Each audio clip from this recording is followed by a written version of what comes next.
그동안 저희가 말씀을 나눠왔는데 사도행전 마지막 날입니다.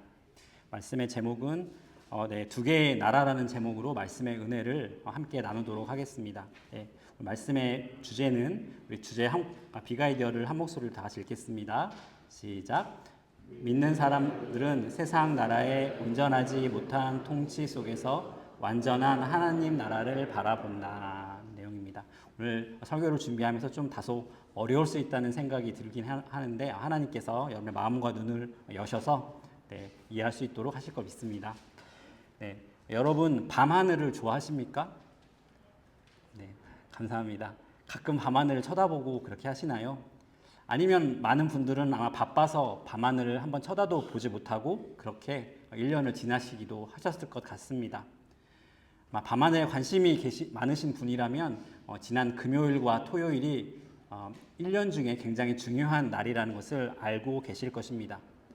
매년 12월 13일과 12월 14일은 한 해 중에 가장 유성이 많이 떨어지는 날입니다. 12월 13일과 14일 올해 놓치셨으면 내년에 꼭 기억하십시오. 12월 13일과 13일과 14일은 유성이 가장 많이 떨어지는 날입니다. 이제 왜냐하면 그 태양계 지구가 돌고 있는 궤도에 한국 정해진 곳에 이렇게 여러 가지 운석의 덩어리들이 있거든요. 항상 그날 지나가기 때문에 유성이 많이 떨어지는 것처럼 보이게 됩니다. 이때는 쌍둥이 자리라고 하는 별자리 근처에서 눈으로 볼 수 있는 별똥별이 1시간에 150개 정도 떨어진다고 합니다. 1시간에 150개씩 떨어지니까 별똥별을 눈으로 볼 수 있는 그런 날입니다. 그래서 이거를 쇼라고 하죠. 미터 쇼라고 이렇게 영어로 이야기합니다. 쌍둥이 자리입니다. 쌍둥이 자리는 그리스 로마 신화에서 제우스의 두 아들 신이 있는데 그 캐스터와 폴룩스라는 두 명의 신의 모습을 닮았다고 해서 지어진 그 별자리 이름이 쌍둥이 자리입니다. 이들은 항해의 신이라고도 알려져 있습니다. 그래서 고대 그리스 로마인들은 배를 타고 가다가 밤에 이 별자리가 보이면 안전한 항해가 될 것이다. 그렇게 믿었다고 합니다. 오늘 본문에서는 우리가 예기치 않게 이 쌍둥이 신이 등장하는 것을 보게 됩니다. 조금 이따가 나누겠습니다. 지금까지 우리는 사도행전을 이어오면서 바로 이전에 벨릭스와 베스도, 아그리파 앞에서 재판을 받는 바울의 모습을 우리가 함께 나누었습니다.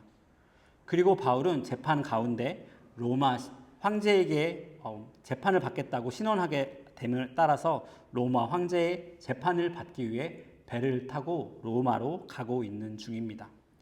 그런데 그 일정이 무척 험난했습니다. 바울이 탄 배는 광풍을 만나 난파하게 되고 몰타 섬에 3개월 동안 머무르게 된다는 것이 사도행전 27장의 내용인데 제가 그 내용은 스킵했습니다. 바울 일행은 몰타 섬에서 3개월을 기다리다가 알렉산드리아라고 하는 도시에서 출발한 무역선을 잡아 타고 드디어 이탈리아로 오게 됩니다. 오늘 본문 11절에서 16절은 바울이 배를 타고 이탈리아에서 도착하는 과정을 그렇게 그리고 있고 17절부터는 로마에 결국 도착해서 바울이 유대인들에게 복음을 전하는 모습을 기록하고 있습니다. 공교롭게도 이 본문은 대략 한 1년 6개월 전에 무지개 교회에서 설교를 한번 했던 본문입니다.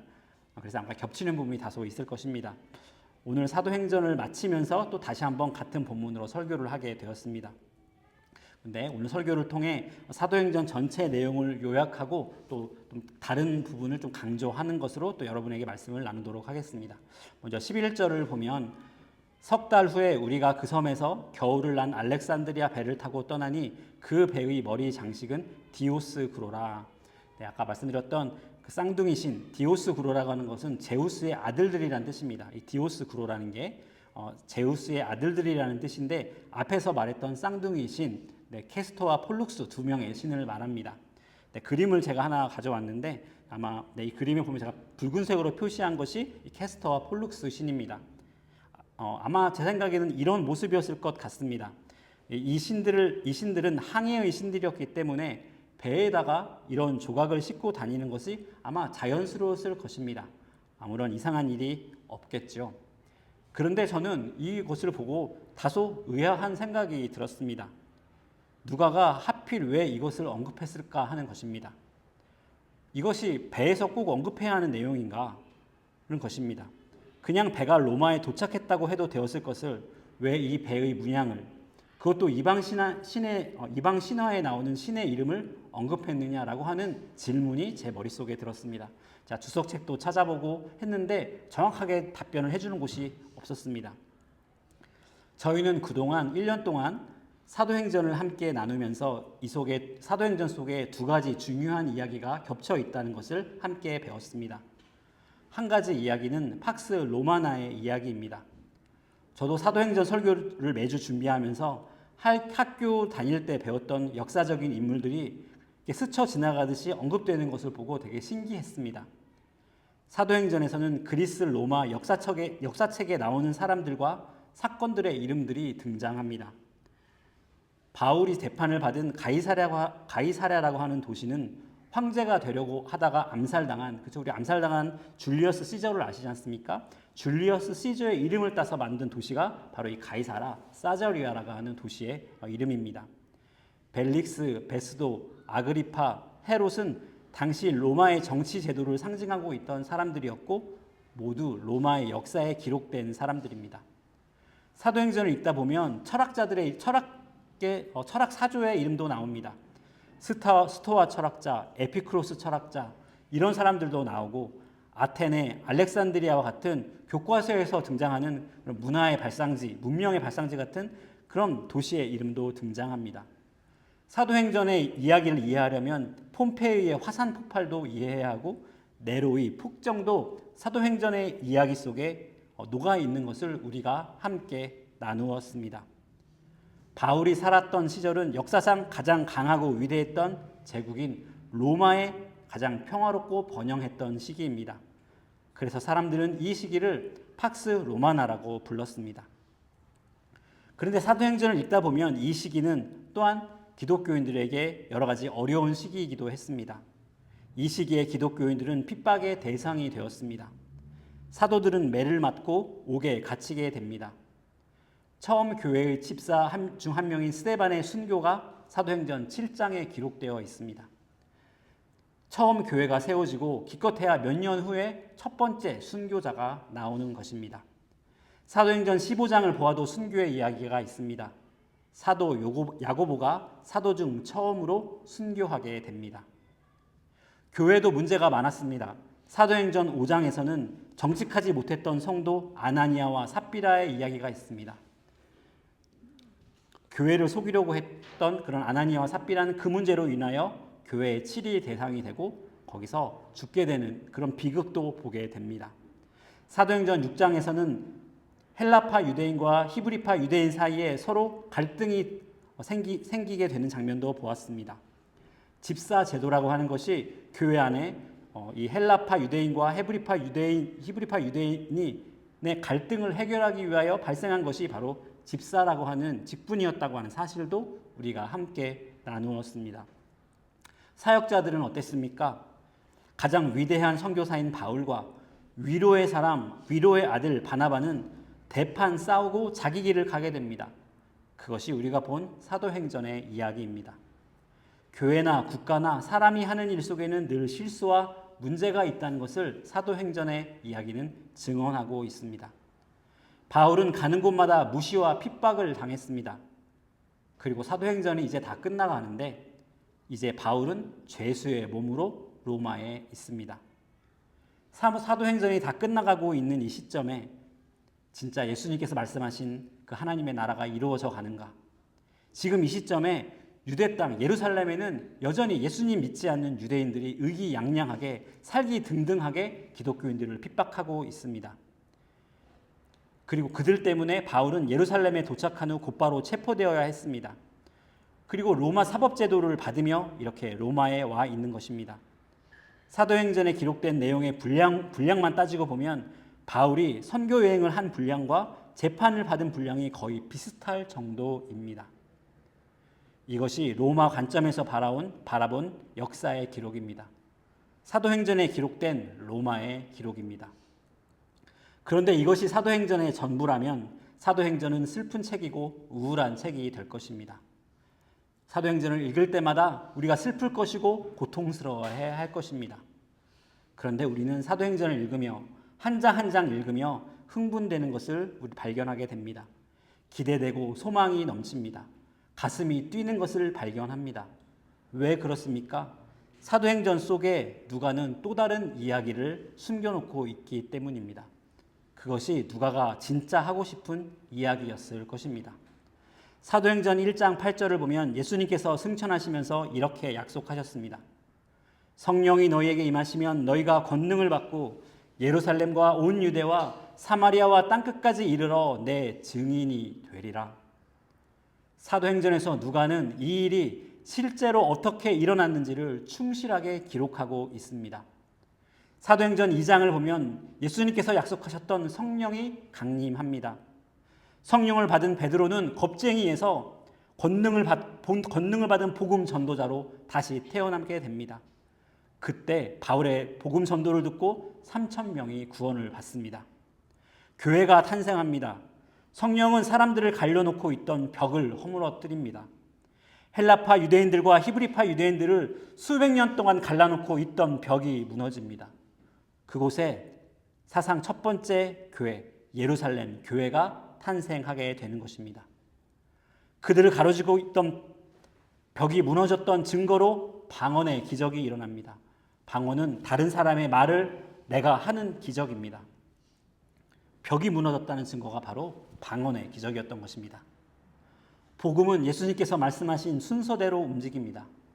처음에 예루살렘 교회가 탄생하고 사마리아 교회가 탄생하고 이방 첫 번째 교회인 안디옥 교회가 탄생합니다.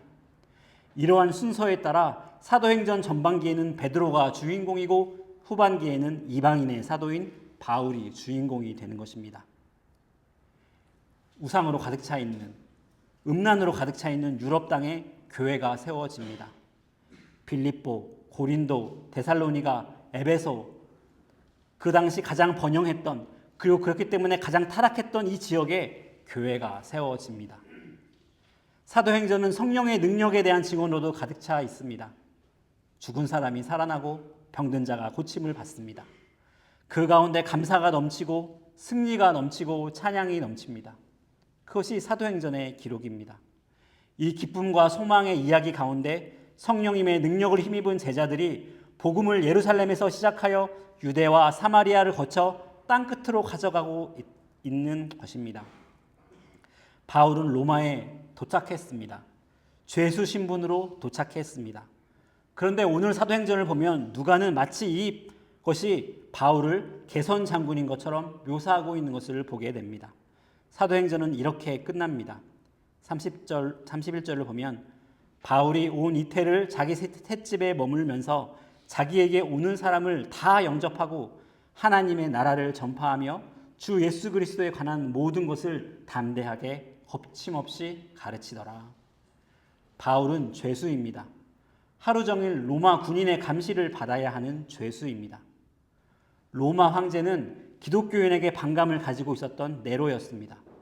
어쩌면 바울은 2년이 지나고 재판을 받을 때 죽게 될지 모르는 상황입니다. 실제로 바울은 4년 있다가 네로 황제 시절에 사형을 당했다고 하는 것이 역사가들의 증언입니다. 그런데 사도행전 어디에도 그런 우울한 느낌을 주는 그런 장면은 없습니다. 왜 그렇습니까? 누가는 이 모든 것을 하나님의 나라의 관점에서 기록하고 있기 때문입니다. 눈에 보이는 것은 온통 로마입니다. 당시에는 로마가 세상의 모든 것입니다. 로마가 세상의 중심입니다. 그런데 누가가 묻습니다. 사도행전의 이야기를 써가며 누가가 우리에게 묻습니다. 어느 나라가 진짜인가? 누가 진짜 왕인가? 하나님의 나라가 진짜인가? 로마가 진짜인가? 예수님이 왕인가? 아니면 로마 황제가 왕인가? 이렇게 묻고 있는 것입니다. 바울이 타고 온 배의 앞머리를 장식하고 있는 쌍둥이 신이 항해의 주인일 수 없듯이 로마의 이야기가 전부일 수는 없는 것입니다. 이것을 누가가 말해주기 위해서 저는 이 앞머리 장식을 이렇게 언급했다고 생각합니다. 진짜 역사 속에서는 예수님이 다스리고 계신 것입니다.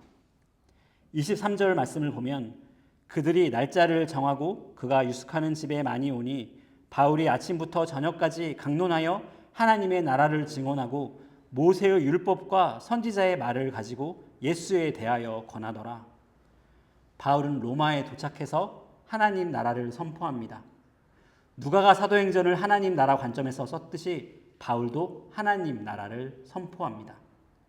하나님 나라라는 것은 구약 성경과 신약 성경을 연결하는 가장 중요한 키워드입니다. 신약자들은 이 하나님의 나라, 즉 바실레이아 토 세우라고 하는 이 표현이 장소의 개념이 아니라 어디에 있는, 어디 저기 멀리에 있는 하나님이 다스리는 나라의 개념이 아니라 하나님이 다스리신다라고 하는 뜻이라고 그렇게 설명합니다.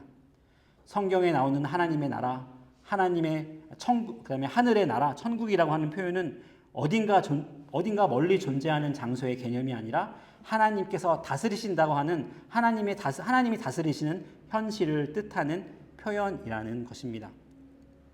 구약 성경에서 선지자들이 기다리고 있던 것이 바로 하나님의 나라, 하나님의 통치였습니다.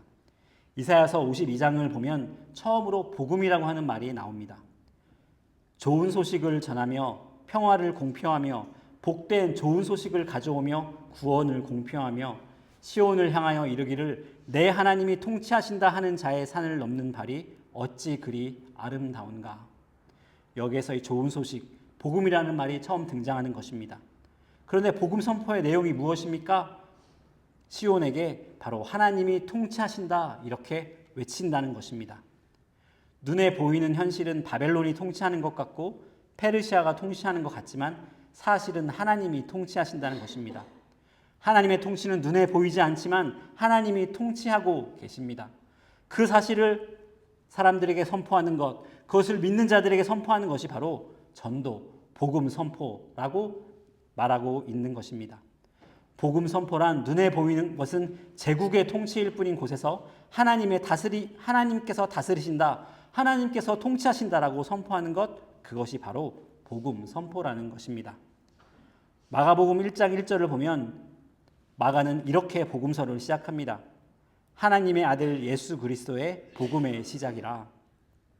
여기에 나오는 하나님의 아들, 복음의 시작, 이 말은 당시에 로마 황제를 가리키던 말이었습니다. 그런데 마가는 말하면서 예수님께서 바로 하나님 나라의 왕이라고 선포합니다. 로마의 황제가 아니라, 로마의 나라가 아니라, 바로 로마의 이야기가 아니라 예수 그리스도의 이야기가 복음이라는 것입니다. 로마의 황제가 아니라 바로 예수 그리스도가 하나님의 아들이라는 것입니다. 눈에 보기에는 로마 황제가 온 세상을 다스리는 것 같습니다. 눈에 보기에는 로마의 제도가 다인 것 같습니다.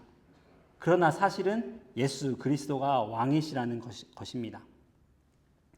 사도행전을 마무리하면서 오늘 제가 나누고 싶은 것이 한 가지 있다면 그것은 바로 오늘날에도 우리가 이 두 개의 나라 속에 살고 있다는 것입니다.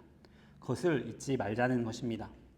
종교개혁자 마틴 루터는 크리스찬이 두 개의 왕국에 살고 있다고 말하면서 이 두 개의 왕국을 구분하여 설명했습니다. 첫 번째로는 사람의 왕국, 세상의 왕국입니다. 이 세상의 왕국은 일시적입니다. 이 세상의 왕국도 하나님께서 사용하시는 수단입니다. 이 세상의 왕국도 결국은 하나님께서 사용하십니다. 그것은 우리가 매일 경험하는 국가, 정치, 제도의 현실입니다. 마틴 루터에 의하면 눈에 보이는 교회의 제도도 따지고 보면 세상 나라의 일부분이라고 말합니다.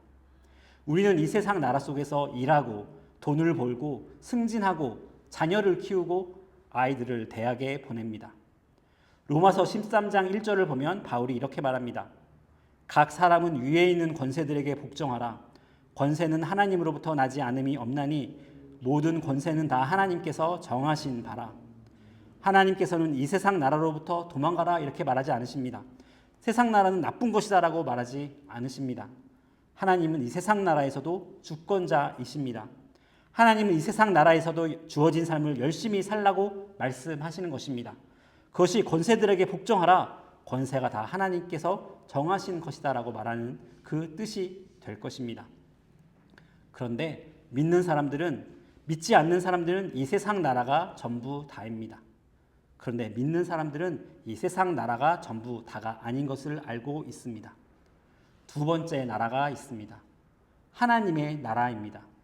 그 나라는 예수 그리스도가 다스리는 왕국입니다. 이 예수 그리스도가 다스리는 하나님의 나라는 영원합니다. 예수님의 통치는 결코 쉴 수가 없습니다. 모든 크리스찬은 이 두 개의 나라 속에 살고 있습니다. 교회는 하나님께서 일하시는 곳이지만 교회가 하나님 나라는 아닙니다. 우리는 교회 제도를 만들고 직분자를 세우고 교회 부서를 운영합니다. 프로그램을 준비하고 운영합니다. 우리는 교회를 준비하면서 기도하면서 준비하지만 교회가 하나님 나라는 아니라는 것입니다. 그렇기 때문에 교회는 불완전할 수밖에 없습니다. 어떤 교회가 사명을 잘 감당할 수도 있고 어떨 때는 교회가 사명을 잘 감당하지 못할 때도 있는 이유가 바로 그렇습니다. 교회가 성장할 때도 있고 교회는 어려움을 겪을 때도 있습니다. 목사가 잘할 때도 있고 잘못할 때도 있습니다. 사람의 통치는 늘 불완전한 것입니다. 그런데 눈에 보이는 현실 뒤에 눈에 보이지 않는 완전한 하나님의 통치가 있습니다. 보이지 않는 완전한 하나님의 나라가 그 속에 있다는 것입니다. 불완전한 제도를 통해 하나님께서 보이지 않는 가운데 완전하게 다스리고 계시다는 것입니다. 그것이 하나님 나라의 현실입니다. 마가복음 4장 26절에서 27절을 보면 예수님께서 하나님의 나라를 이렇게 말씀하십니다. 또 이르시되 하나님의 나라는 사람이 씨를 땅에 뿌림과 같으니 그가 밤낮 자고 깨고 하는 중에 씨가 나서 자라되 어떻게 그리 되는지를 알지 못하느니라. 사람의 통치는 보입니다. 제도와 직분은 보입니다. 하나님께서는 제도와 직분을 사용하시지만 제도와 직분이 하나님 나라는 아닙니다. 하나님은 그 뒤에서 다스리고 계십니다. 하나님의 나라는 눈에 보이지 않습니다. 눈에 보이지 않지만 씨가 나서 자랍니다. 하지만 어떻게 되는지 아무도 모르는 와중에 그 일이 일어납니다. 그것이 바로 하나님 나라라는 것입니다. 우리가 하는 가장 큰 실수는 하나님 나라와 세상 나라를 혼동하는 것입니다. 교회가 잘 되는 것 같으면, 사람 수가 늘고 재정이 늘어나는 것 같으면 우리는 하나님 나라가 확장한다고 생각합니다. 그리고 교회가 잘 되지 않으면, 교회에 어려운 일이 생기면 하나님 나라가 멈춘 것 같고 무너지는 것 같습니다. 그런데 하나님은 실수하지 않으십니다. 하나님의 통치는 실패하지 않으십니다. 한치의 오차도 없는 것이 하나님 나라입니다. 어떤 경우에도 하나님의 나라는 끊임없이 성장합니다. 씨가 뿌려지고 난 후 하나님의 나라는 우리도 모르는 사이에 성장하고 있다는 것입니다. 그것이 하나님 나라입니다. 그것이 우리가 늘 바라고 믿어야 하는 하나님의 다스림입니다. 하나님은 국가를 통해서도 일하십니다. 그런데 국가가 하나님 나라는 아닙니다. 하나님은 정부를 통해 일하십니다. 그런데 정부가 하나님 나라는 아닙니다. 하나님은 로마를 통해 끊임없이 일하셨습니다. 어쩔 때는 로마가 기독교 국가가 된 적도 있었습니다. 그럼에도 불구하고 로마는 한 번도 하나님의 나라인 적은 없습니다. 하나님의 나라는 늘 그 로마 뒤에서 조용하게 아무도 보지 못하는 가운데 바로 성장하고 있었습니다. 우리는 나라를 위해 기도하고 또한 위정자들을 위해 축복합니다. 그것이 성경이 우리에게 가르치고 있는 것이기도 한 것입니다. 지난 2주 동안 저도 솔직히 한국 뉴스를 보느라 시간과 에너지를 되게 많이 썼습니다. 사실 설교 준비할 시간을 그런데 너무 많이 써서 죄책감이 들었던 것도 사실이라고 고백합니다. 고국의 안정과 평화가 찾아오기를 기도합니다. 어제 일어난 일이 이제 어떤 새로운 시작의 씨앗이 되기를 또 바라기도 합니다. 그러나 우리가 기억해야 할 것이 있습니다. 이 세상 나라가 하나님 나라는 아니라는 것입니다. 이 세상 나라가 평화가 찾아오고 이 세상 나라가 부유하게 되고 한국이 세계 1등 선진국이 되더라도 그것은 우리의 목적이 될 수 없습니다. 세상 나라의 다스림은 그저 일시적일 뿐이라는 것입니다. 이 세상 국가의 통치는 잘 될 때도 있고 잘 안 될 때도 있지만 그것은 하나님 나라와 동일시되어서는 안 된다는 것입니다. 하나님은 세상 나라를 통해 일하십니다. 하나님은 정치가를 통해 일하십니다. 하나님은 정부를 통해 일하십니다. 그러나 세상 나라가 하나님 나라는 아닙니다. 정치가가 하나님이 보내신 메시아는 아닙니다. 우리는 너무 쉽게 어떤 정부나 어떤 정치 집단을 하나님의 나라와 일치시키는 우를 범할 때가 많이 있습니다. 어떤 정부가 들어서면 이것은 하나님의 뜻이라고 말하고 그리고 하나님의 뜻에 따라 저 사람은 절대 대통령이 되어서는 안 된다고 말하기도 합니다. 또는 하나님의 뜻에 따라 저 사람은 대통령 자리에서 내려오는 것이 하나님의 뜻이라고 우리가 그렇게 쉽게 말하기도 한다는 것입니다. 물론 이 세상 정부도 하나님의 다스림을 받습니다. 그런데 세상 정부는 하나님의 나라가 아닙니다. 로마가 하나님의 나라가 한 번도 된 적이 없듯이 이 세상에 있는 어떤 정치 제도도 어떤 정치 집단도 하나님 나라가 될 수는 없습니다. 하나님의 다스림은 하나님 나라는 이 세상의 정부를 뛰어넘는 것입니다. 하나님은 세상 정부를 통해 세상을 통해 당신의 나라를 위해 그것들을 사용하시지만 세상 나라가 하나님의 나라는 아니라는 것입니다. 이 세상의 위정자는 이 세상의 정부는 실수도 하고 실패를 합니다.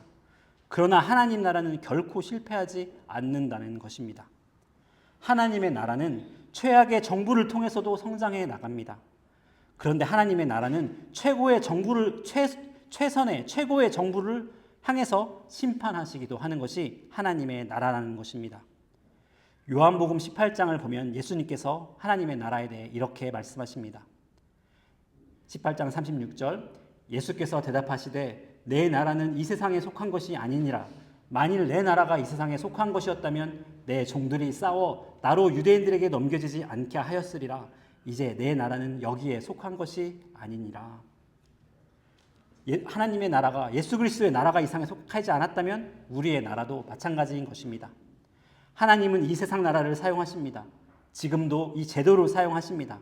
그러나 이 세상 나라가 이 제도가 우리가 중요하게 생각하는 제도가 하나님의 나라는 아니라는 것입니다. 만약에 하나님의 나라와 세상 나라가 똑같다면 눈에 보이는 것이 결국 하나님의 뜻이 될 것입니다. 정치적인 성공이 하나님의 뜻이고 정치적으로 성공한 사람은 하나님이 보내신 사람이 될 것이고 교회가 성장하면 그것은 하나님께서 기뻐하시는 교회가 될 것이고 우리 개인의 인생에서 성공을 거두면 하나님께서 우리를 도우시는 것이 될 것입니다.